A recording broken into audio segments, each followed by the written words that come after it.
En Nouvelle-Calédonie, à présent, la nuit a été plus calme que les précédentes selon les autorités. Et les émeutes ont tout de même fait 5 morts depuis lundi, dont 2 gendarmes. Gabriel Attal a reçu hier soir à l'Elysée les représentants du Parlement.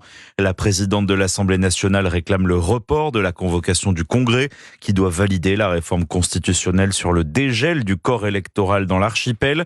Ces émeutes sont-elles issues d'un racisme anti-blanc? Vous êtes 57% à soutenir cette idée, selon un sondage exclusif CSA pour Europe 1. Et cette situation pousse l'extrême gauche à un double discours, Alexis de la Fontaine. Oui, plusieurs personnalités s'emparent de l'aspect identitaire de ces émeutes.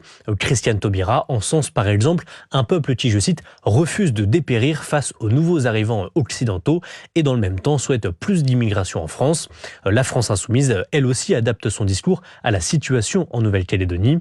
Elle qui défend la créolisation et le métissage de la société française en métropole, défend cette fois-ci la race kanak, car selon la logique de l'extrême gauche, seuls les anciens peuples colonisés ont le droit de défendre leur culture, leurs racines et leurs mythes. Une logique qui ne s'applique donc pas à la France, placée du mauvais côté de l'histoire.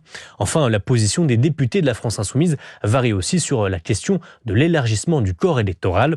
Les insoumis sont favorables à l'ouverture du droit de vote pour les étrangers lors des élections en France, mais contre la participation de certains Français en Nouvelle-Calédonie. 4 jours après la fusillade